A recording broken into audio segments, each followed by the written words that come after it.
Bom dia, bom dia! Seja bem-vindo a mais um culto online. Eu quero te convidar a começar esse culto cantando ao Senhor.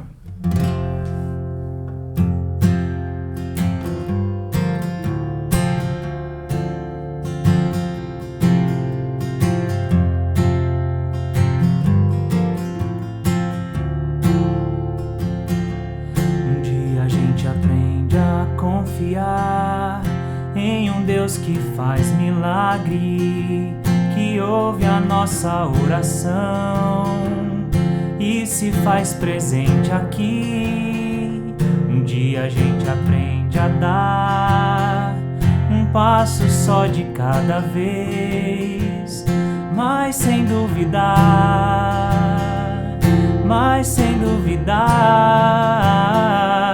Ele continua sendo bom, Ele continua sendo Deus, Ele continua sendo bom, Ele continua sendo Deus.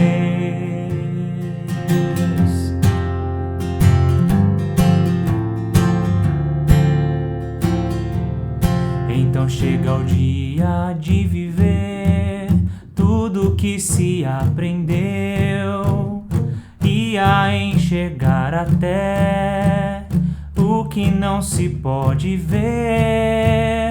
Chega o dia de entender, até ouvir um não de Deus, mas sem duvidar,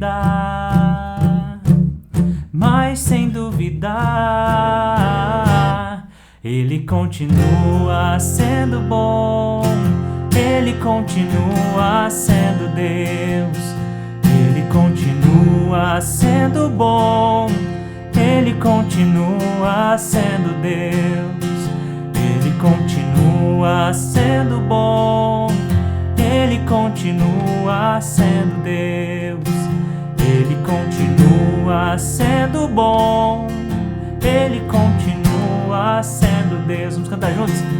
Ele continua sendo bom, Ele continua sendo Deus, Ele continua sendo bom, Ele continua sendo Deus. Amém? Quero te convidar a continuar cantando esse Deus que continua sendo bom, continua sendo Deus.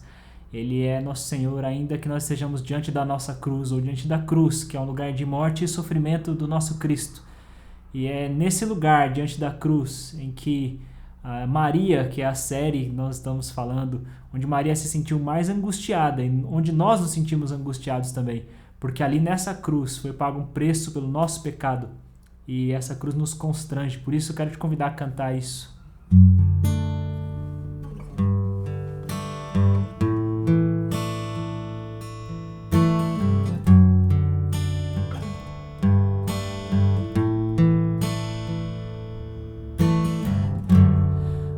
Deus, me sondas, conheces-me,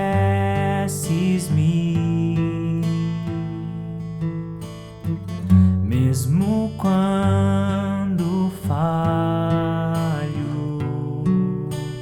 eu sei, me amas, estás presente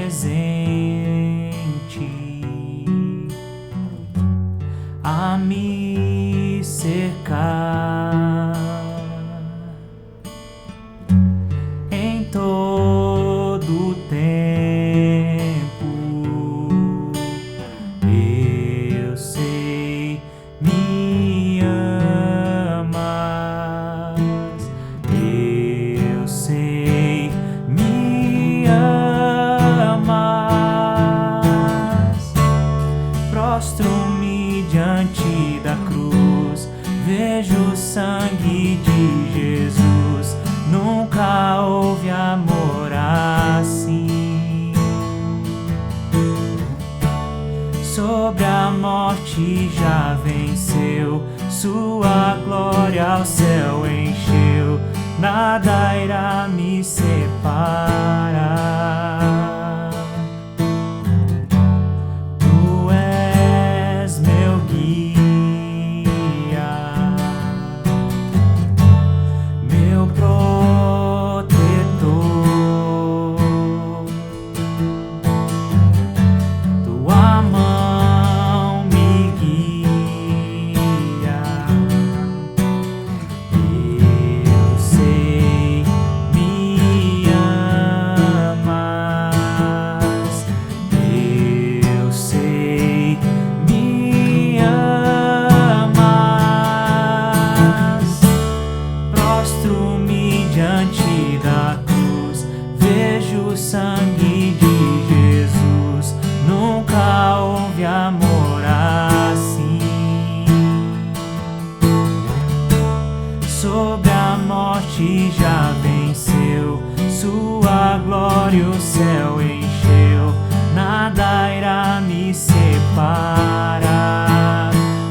quando tudo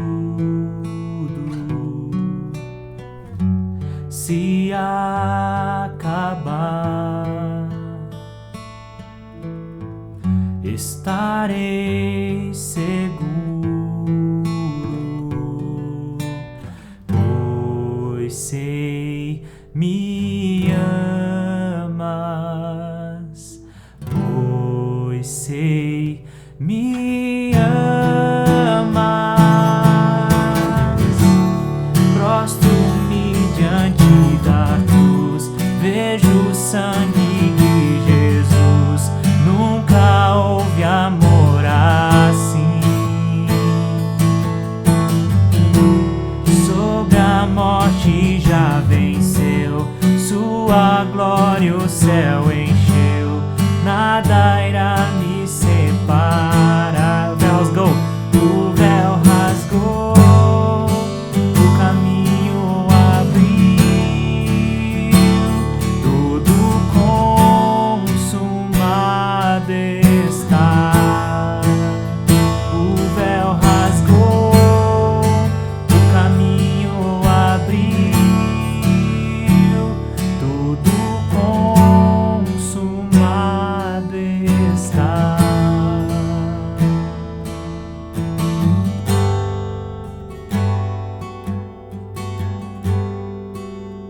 Senhor, nós te louvamos por essa cruz, essa escandalosa cruz, que antes era um símbolo de tortura, um ritual do Império Romano, mas hoje é para nós um símbolo da salvação e da nossa libertação. E é essa cruz que nós queremos carregar diariamente no caminho do seguimento de Jesus, para sermos parecidos com Ele, para sermos chamados de discípulos dele. Queremos tomar também essa cruz sobre a nossa vida, para que o seu nome seja glorificado para sempre. Amém. Amém.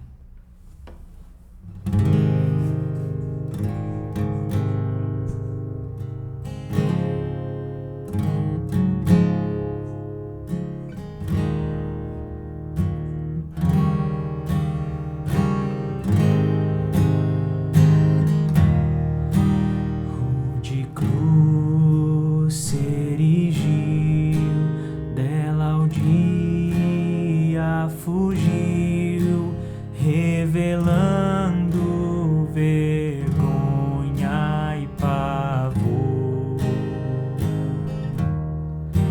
Mas eu amo a Jesus, que morreu nessa cruz, dando a vida por mim, pecador. Sim, eu amo a mensagem da cruz, até morrer eu a vou proclamar.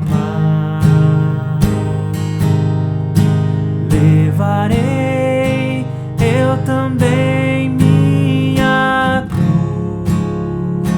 cruz, até por uma coroa trocar.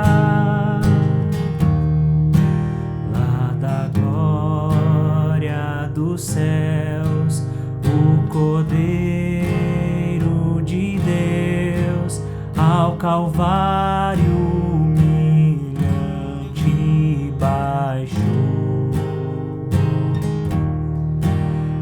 essa cruz tem pra mim atrativo sem fim, porque nela ele me resgatou.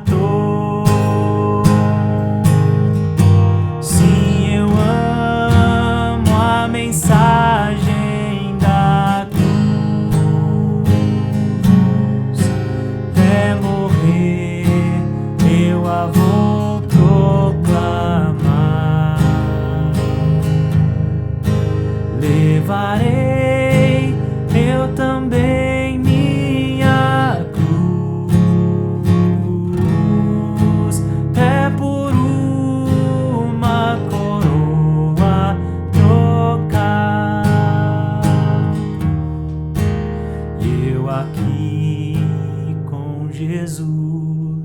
a vergonha da cruz. Quero sempre levar e sofrer. Ele vem me buscar e com ele no lar, sua glória pra sempre vou ter. Sim, eu amo a mensagem da cruz. Até morrer eu a vou proclamar. Levarei eu também minha cruz, até por uma coroa trocar. Sim, eu amo a mensagem da cruz, até morrer eu a vou proclamar. Levarei eu também minha cruz, até por uma coroa trocar.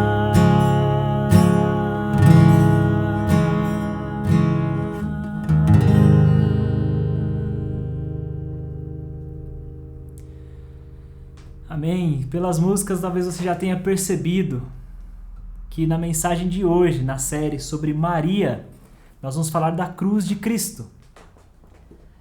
E pode parecer um pouco estranho que a série é sobre Maria, mas nós vamos falar sobre a cruz, mas eu prometo que até o fim da reflexão de hoje vai fazer sentido.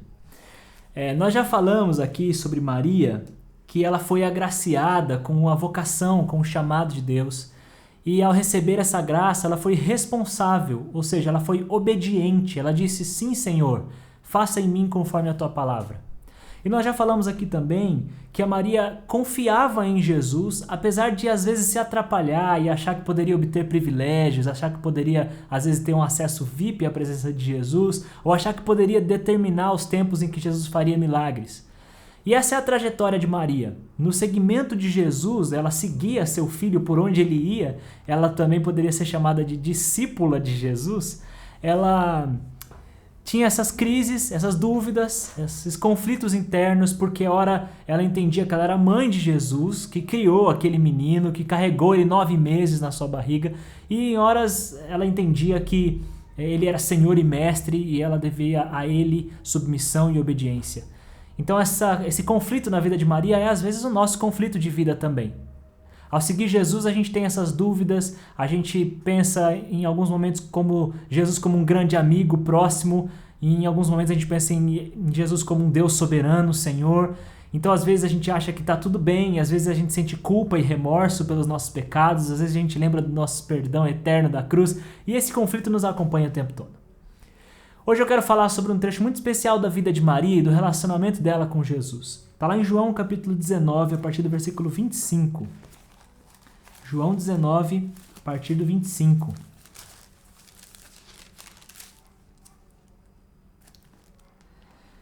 Jesus estava crucificado e ali então o texto diz: perto da cruz de Jesus estavam sua mãe, a irmã dela, Maria, mulher de Clopas, e Maria Madalena.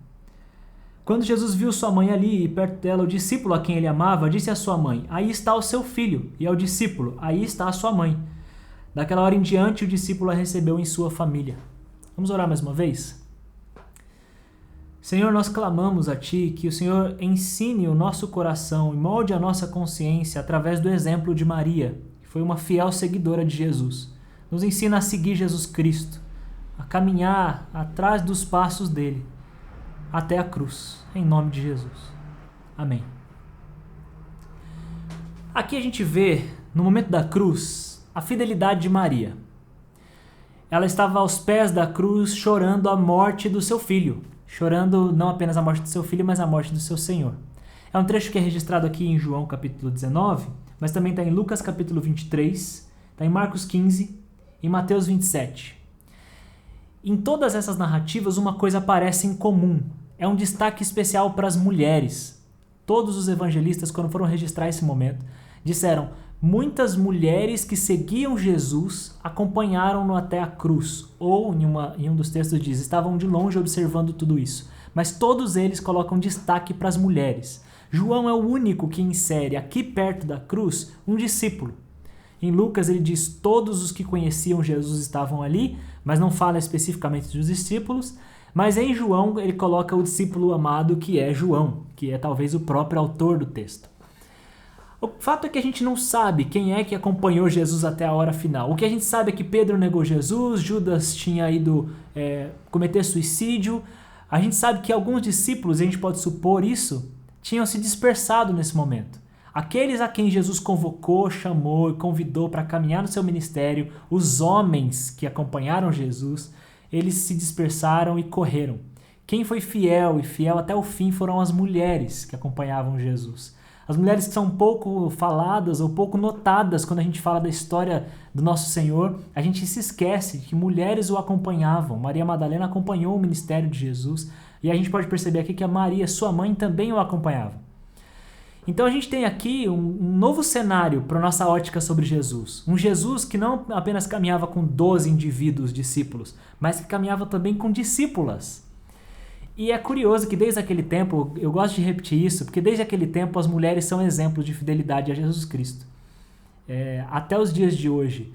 Eu estou lendo um livro que diz que enquanto os homens fazem teologia, né, por que as mulheres não são notadas na história da teologia? Por que nós não temos grandes teólogas na história da fé cristã? E ele diz assim que talvez seja porque as mulheres sempre estiveram empenhadas em ouvir as palavras de Jesus e praticar as palavras de Jesus. Enquanto os homens perderam muito tempo filosofando e fazendo teorias acadêmicas e teológicas a respeito da divindade de Jesus, a respeito da soberania de Deus, da transcendência do divino. Enquanto os homens ficam filosofando e falando, as mulheres estão servindo, obedecendo, amando, cuidando e fazendo aquilo que Jesus mandou fazer. Então as mulheres por toda a história sempre foram exemplo de espiritualidade, exemplo de fé. Mas a mensagem de hoje não é uma exaltação à fé feminina. A mensagem de hoje é um olhar para Maria, que está ali aos pés da cruz. Essa Maria que nos ensina que mesmo no momento mais difícil, ela não desiste. Olha que curioso. Maria estava ali como mãe. Ela estava vendo seu filho ser crucificado. Imagina essa cena. Imagina você observando seu filho morrendo. É muito pesada essa cena, é muito triste, é muito dolorosa. Maria está ali aos pés da cruz e a gente consegue, se você está fazendo esse exercício de imaginação junto comigo, a gente consegue até imaginar o pranto, o grito do coração de Maria ali aos pés da cruz. Mas não apenas ela está vendo seu filho ser crucificado, como ela está vendo o seu Senhor e Mestre ensanguentado, espancado. Ali naquela cruz, com uma coroa de espinhos, com as suas vestes rasgadas, sangrando, depois de ser açoitado severamente, ela está vendo o seu Senhor e Mestre. Mas não apenas isso, ela está vendo o seu libertador derrotado. Aquele a quem o anjo predisse, né? E seria o libertador de Israel, o libertador do povo de Israel, o Messias esperado. E ela viu tantos milagres acontecendo, ela viu as mensagens de Jesus, ela viu o ministério acontecer, ela viu pessoas sendo ressurretas dentre os mortos, ela viu todas essas coisas, ela sabe e ela conheceu todas essas histórias na vida de Jesus. Então ela tinha uma fé firme de que aquele era o Messias libertador. Só que ali naquele momento o libertador estava derrotado. Então ela estava vendo o seu filho espancado, o seu filho crucificado, o seu Senhor espancado e o seu libertador derrotado. Era um momento onde qualquer um de nós abriria a mão da esperança, qualquer um de nós ficaria desanimado, qualquer um de nós faria o que os discípulos fizeram, de se dispersar e ir embora e fazer outras coisas. A gente percebe que os discípulos estavam amedrontados e fugindo e com medo quando a gente vê a ressurreição de Jesus. Logo que Jesus ressuscita, o que os discípulos estão fazendo? Eles estão dentro de casa com portas trancadas, morrendo de medo dos romanos. Porque o medo é, nós éramos discípulos dele, se ele foi crucificado, o que é que vai acontecer com a gente? Qualquer um de nós teria essa atitude, mas Maria está ali aos pés da cruz, ela não tem vergonha de estar ali chorando a morte de Jesus, ela não tem vergonha de estar ali chorando e dizendo, talvez dentro do seu coração, talvez não com palavras, mas com gemidos, ela está dizendo, o que aconteceu aqui? Para onde foi a minha esperança? Para onde foi a esperança de ver o meu povo liberto da opressão? Para onde foi a esperança de ver o meu povo prosperando? Para onde foi a esperança? O libertador está morto. E ainda que ele não fosse o libertador, ainda que ele não fosse o Messias, ainda que não houvesse promessa nenhuma, expectativa nenhuma de libertação política ou econômica do povo de Israel, ela estava chorando dizendo, meu filho amado está aqui crucificado. E ele está morrendo, ele vai morrer, e eu estou diante do meu filho. Maria mostra pra gente um exemplo de fidelidade. É uma fidelidade que paga a qualquer preço, a qualquer custo. Fico pensando como é que seria nos dias de hoje. Você, um seguidor de Jesus, um fiel seguidor de Jesus, provavelmente ali seria um mestre, um professor que você admira, alguém que você segue e venera aí nas redes sociais, alguém que você acompanha cada detalhe da vida. E aí, esse é o Jesus que você conhece, que você tanto ama, e de repente você está orando, Jesus fala, vamos orar, e você fica feliz, né? De tantas coisas que vocês já viveram juntos, né? Você pensa assim, vamos à sinagoga, poxa, que legal aquele momento que a gente foi à sinagoga, Jesus chamou a gente foi, um momento gostoso de ir à sinagoga, Jesus abriu o livro, leu ali a Torá, coisas agradáveis, leu a Bíblia, falou do reino de Deus, muito legal. Nossa, teve um momento que Jesus foi no alto de uma montanha, sentou ali numa pedra, começou a ensinar, foram ensinamentos tão lindos, tão belos, foi tão agradável. Aí Jesus convidou a gente para ir na casa do fariseu, e teve um momento meio tenso ali. E foi muito esquisito quando Jesus convidou a gente para jantar na casa de um pessoal que a gente chegou lá e na mesa tinha um pessoal que cobrava impostos, extorquia o povo, tinha prostituta sentada na mesa, tinha um pessoal fumando, um pessoal bebendo, tinha um pessoal que a nossa sociedade rejeita, tinha um pessoal que todo mundo fala mal, estava lá na mesa e Jesus chamou a gente passou por tudo isso, a gente não entendeu direito, mas meio confuso, mas a gente foi ali entendendo o que era esse reino de Deus, Jesus andando com leproso, Jesus andando com prostituta, andando com ladrão, meio confuso, mas a gente foi acostumando com esse Jesus. E a gente foi criando expectativas sobre esse Jesus. E aí chega um momento que vocês estão lá, Jesus fala, vamos orar. Aí a gente vai orar com Jesus e de repente aparece um grupo estranho. Um dos nossos amigos que estava sempre com a gente aparece trazendo um grupo de líderes evangélicos, líderes religiosos notáveis, um grupo de pastores televisivos, pastores notáveis e aplaudidos na sociedade. Eles aparecem e a gente fica olhando o que o nosso amigo está fazendo com eles. E por que trouxeram a tropa de choque? Por que trouxeram a Polícia Federal? O que é que está acontecendo aqui? E de repente, do nada, o nosso mestre é preso. E a gente fica assim, o que está acontecendo? Sobre qual acusação? Qual é a acusação para prender o nosso mestre? E a gente descobre que estão acusando o nosso mestre de planejar atos antidemocráticos contra o imperador César. De planejar atos de rebeldia, de ser um anarquista, de ser um rebelde político. A gente fica, não, Jesus nunca fez isso, ele mandou até a gente pagar imposto, ele fez milagre, ele fez aparecer moeda na boca de peixe para a gente poder pagar imposto. Que história é essa? A gente fica meio confuso, a gente começa a dizer, gente, não tem provas. Só que naquele tempo não era muito bem como hoje, que a gente podia dizer alguma coisa contra a Polícia Federal e sair ileso. Naquele tempo, se você levantasse a voz contra a polícia, contra a guarda romana, você não tinha muita opção. Então a gente fica com esse coração angustiado. Nosso mestre, nosso Senhor, a quem a gente seguiu, a quem a gente foi devoto durante tanto tempo, agora foi preso sob acusações infundadas, sem provas, mas está lá preso. E aí quando vem o julgamento, a gente descobre que o juiz não viu nenhuma prova, nenhuma evidência para condenar Jesus, mas mesmo assim, por causa de pressão dos líderes religiosos, aqueles pastores famosos televisivos que estavam fazendo ali uma aliança e um acordo político por baixo dos panos com o Estado, os líderes religiosos e o Estado juntos influenciaram aquele juiz e mesmo sem provas, aquele juiz condenou o nosso mestre à pena de morte, à forca. Ele vai ser enforcado. Imagina você ali, naquela situação, o seu senhor e mestre inocente, você sabe que ele é inocente, mas assim, tem alguma coisa esquisita acontecendo, ele foi condenado à pena de morte. E você está diante da forca naquele momento crucial, e um monte de gente que antes estava do seu lado, que estava contigo, e estava dizendo esse é o nosso libertador, esse é o nosso salvador, agora essas pessoas estão dizendo enforca mesmo, tem que enforcar, porque esse cara deve ser bandido, e bandido bom é bandido enforcado.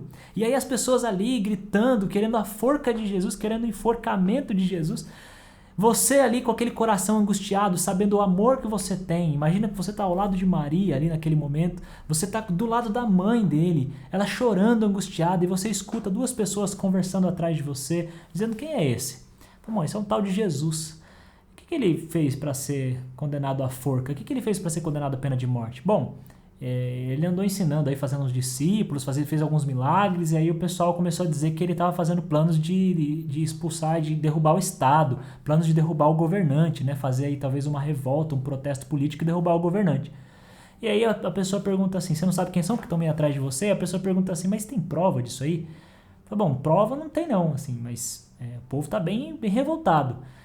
E outra acusação que fizeram é que ele disse que ele é Deus, né? Ele perdoou pecados, ele fez algumas coisas que ele fala que ele é Deus, então é blasfêmia, né? O pessoal os religiosos também não gostaram muito disso, então o Estado está com medo dele fazer uma revolta e os religiosos estão com medo dele irritar Deus de alguma maneira e fazer com que Deus mande um castigo. Então os religiosos também não estão muito afim. Aí a outra pessoa pergunta assim, mas tem prova? Tem alguma prova de que ele falou que ele é Deus? Ele falou que ele blasfemou? Tem alguma evidência?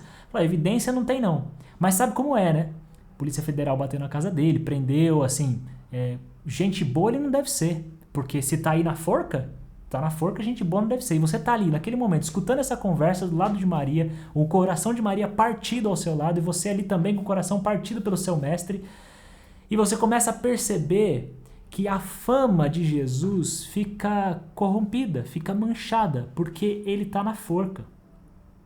A cruz, a gente tem que entender, gente, que hoje a nossa imagem de cruz como um símbolo de salvação e de libertação, toda igreja tem uma cruz, e uma sociedade cristã vai lá colocar a cruz dentro dos tribunais, vai colocar a cruz em algumas escolas.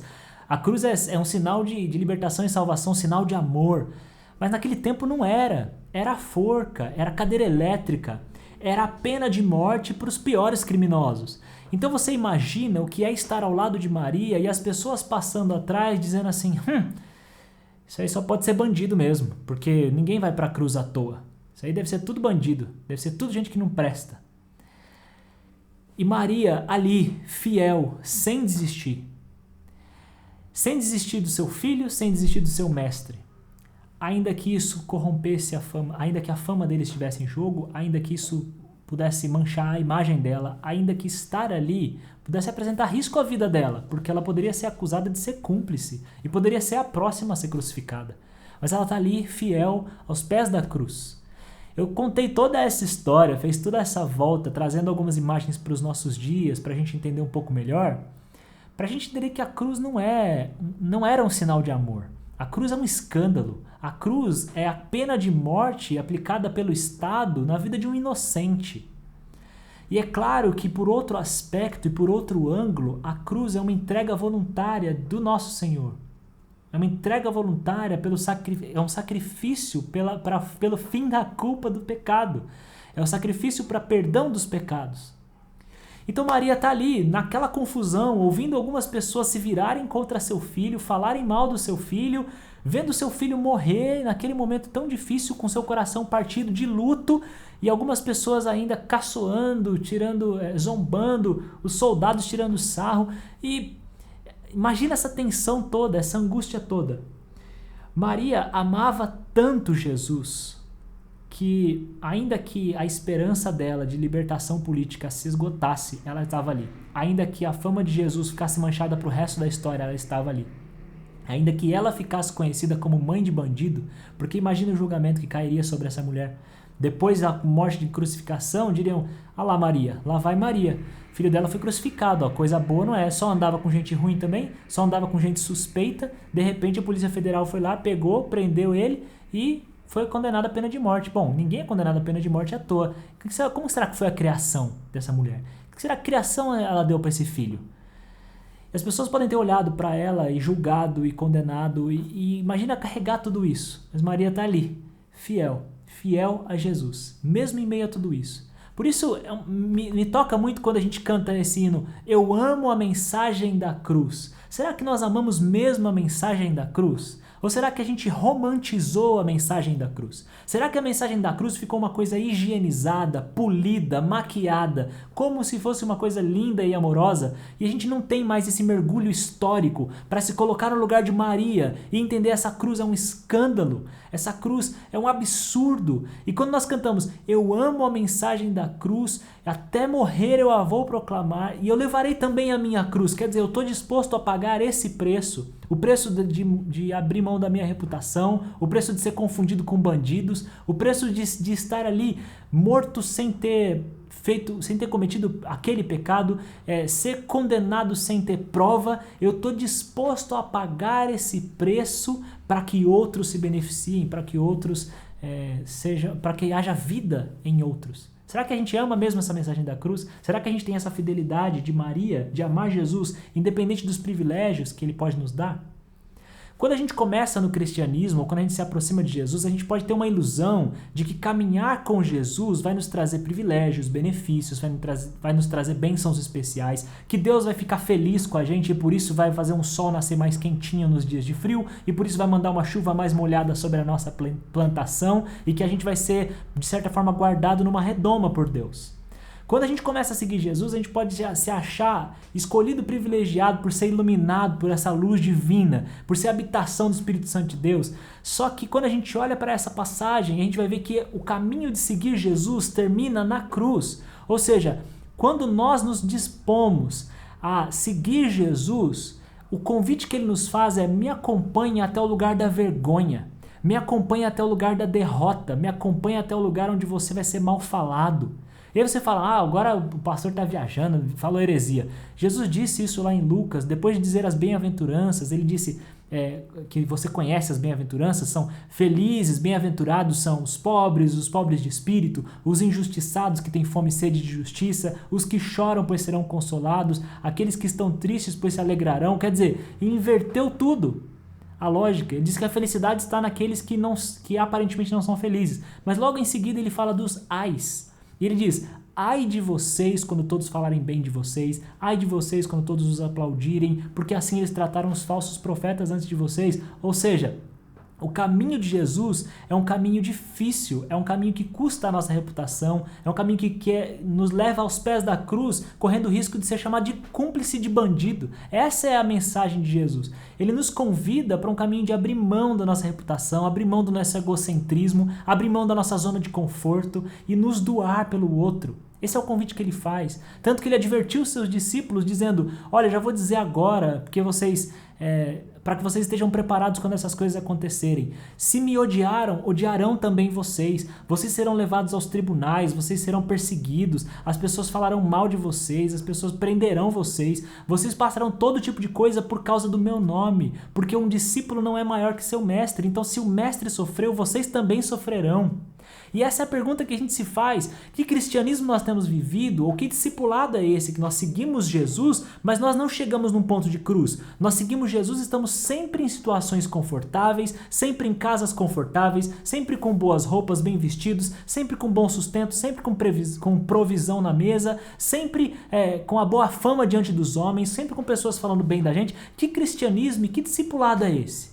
O discipulado que Maria nos ensina e nos inspira é ser fiel a Jesus, mesmo quando ele nos convida e nos convoca a lugares de vergonha, a lugares de fracasso, a lugares de derrota, que é a cruz de Cristo. Tudo bem, ele ressuscitou depois, nós já vamos falar disso semana que vem, dessa glória sobre a morte, do triunfo sobre a morte, mas naquele momento Maria não sabia que ele ressuscitaria. Naquele momento Maria não tinha ideia do que estava por vir. Naquele momento Maria estava fiel a seu filho, a seu mestre, a seu libertador, mas sem entender o que estava acontecendo. E nós? Será que a gente tem a capacidade de seguir Jesus ainda que isso nos cause prejuízo? ainda que nos apresente risco? Será que a gente vai seguir Jesus mesmo quando ele nos convidar a frequentar mesas que não fazem sentido, a ir a lugares que não fazem sentido lógico, a fazer coisas que a gente não entende direito? Será que nós estamos dispostos a sermos chamados de loucos, segundo a sabedoria de Deus, que é loucura para o homem? Então, loucos diante dos homens, será que a gente está disposto a pagar esse preço? Então, seguir Jesus pode nos causar prejuízo. C.S. Lewis já disse, e a gente cita sempre essa frase na nossa igreja, que se você procura uma religião para te deixar confortável, eu não te indico o cristianismo, porque o cristianismo é a religião do desconforto. É a religião onde a sua alma está segura em Deus para que a sua vida seja doada pelo próximo. Cristianismo é a religião em que Deus diz para você, você vai viver eternamente, portanto pode morrer agora. Fique tranquilo, não precisa lutar por sobrevivência, não precisa preservar a sua reputação, não precisa preservar a sua própria vida, porque aquele que buscar preservar a sua vida neste mundo perderá a vida para a eternidade. Mas aquele que buscar a vida na eternidade e abrir mão da sua vida nesse mundo, esse encontrará o reino dos céus. Então esse é o convite que Deus nos faz, que Jesus nos faz, esse é o caminho do discipulado. Será que nós estamos dispostos a seguir Jesus quando a nossa honestidade custar o nosso emprego? Quando sermos honestos no trabalho nos custar o emprego e formos demitidos por tentarmos ser íntegros e honestos? Será que a gente está disposto a seguir Jesus quando o zelo pela boa educação dos nossos filhos pode custar o amor deles por nós? Porque quando Jesus nos ama, ele nos ensina algumas coisas que são duras de ouvir. E quando nós amamos nossos filhos, teremos que dizer a eles coisas duras de ouvir. E pode ser que eles digam, eu não te amo, eu te odeio, pode ser que eles queiram fugir de casa. Será que nós amamos tanto a Jesus a ponto de dizer, eu serei fiel ao meu mestre a ponto de ensinar a criança no caminho que ela deve andar, ainda que ela me odeie? Ou será que a nossa carência está tão insatisfeita, tão insaciada, que a gente precisa tanto do amor dos nossos filhos que a gente deixa de dizer a eles o que tem que ser dito?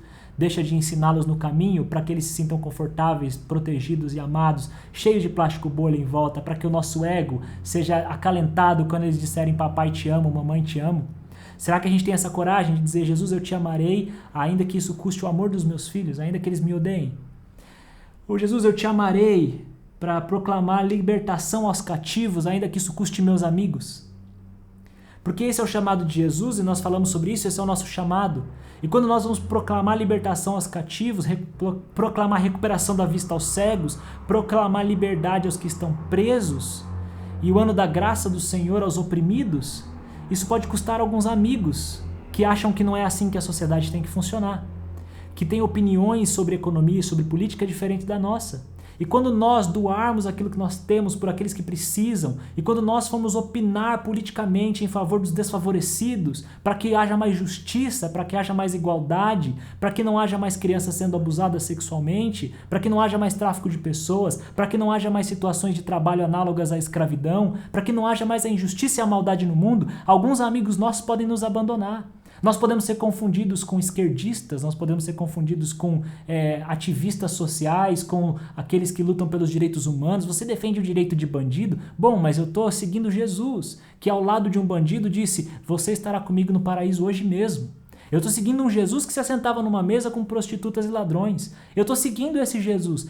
Será que nós temos a coragem de seguir Jesus ainda que isso custe os nossos amigos? Alguns amigos que podem discordar e nunca mais querer saber da gente? Esse é o preço que Maria pagava para estar aos pés da cruz. Maria nos ensina que estar aos pés da cruz é mais importante que qualquer coisa. É mais importante que emprego, é mais importante que reputação, é mais importante do que ser amado, é mais importante do que ser aceito. Estar aos pés da cruz é a coisa mais importante naquele momento. E é ali que nós devemos estar. É ali que o nosso coração deve estar. Nós devemos seguir Jesus nessa fidelidade de Maria, que ela nos ensine a não arredar o pé. Naquele momento da forca, em que nosso mestre vai ser enforcado, as pessoas estão comentando atrás da gente, e a gente está ali do lado da mãe de Jesus com o coração partido. Que a gente aprenda a não arredar o pé, a não se dispersar como os discípulos, a não ter medo de ficar trancado dentro de casa, que a gente aprenda que a gente não vai abandonar Jesus. Porque Maria não abandonou Jesus, e Jesus também não abandonou.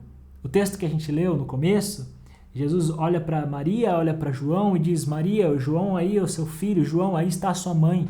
Ou seja, Maria não ficou sem um filho amado. Maria não ficou sem alguém que a amparasse, que a amasse, que escutasse o seu choro. Da mesma forma, Jesus nos convida a um caminho difícil, a um caminho que vai exigir de nós abnegação, sacrifício, que vai exigir de nós abrir mão do ego e do conforto, mas Ele nunca nos deixará desamparados, assim como Ele não deixou Maria desamparada. Então o convite que eu faço a você e o convite que Jesus nos faz hoje é: siga-me, venha comigo até o momento da cruz. E quando você achar que tudo está perdido, quando você achar que o seguimento de Jesus te custou tudo, a palavra de Jesus será: eu estarei com você até o fim dos tempos. Eu não te deixarei desamparado. Você nunca estará desamparado. Ainda que todos os discípulos se dispersem, ainda que a fama seja corrompida, ainda que isso te custe tudo, você não estará sozinho, você não estará sozinha. Jesus estará conosco, sempre estará conosco. Essa é a mensagem da fidelidade de Maria aos pés da cruz para nós nessa manhã. Vamos orar?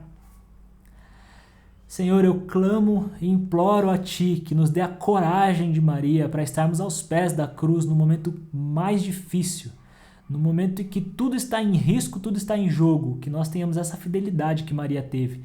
Ainda que a gente não entenda o que vem adiante, ainda que a gente não entenda os Teus planos para o futuro e o que o Senhor vai fazer, ainda que a gente desconheça o poder da ressurreição, que na hora da morte, da angústia, da dificuldade, do fracasso, do prejuízo, que a gente esteja ali fiel a Jesus, como Maria foi fiel. Que nós sejamos fiéis também. Eu clamo a Ti, Senhor, que Teu Espírito Santo nos dê essa coragem e essa força para estarmos aos pés da cruz diariamente. Em nome de Jesus. Amém. Amém. Quero fazer alguns avisos. Vou falar de uma coisa diferente porque você já está acostumado com todos os avisos, então vamos um pouco diferente hoje. Eu quero te incentivar a fazer parte de um pequeno grupo. A nossa igreja tem pequenos grupos acontecendo online. Então tem um grupo de terça, tem um grupo de quarta, tem um grupo de quinta, tem grupo de sábado para os jovens. E nesses pequenos grupos é onde a gente partilha da vida, onde a gente abre o coração, onde a gente estuda a Bíblia, mas a gente também pode ali praticar a nossa comunhão. Então eu quero te incentivar. Participe de um pequeno grupo.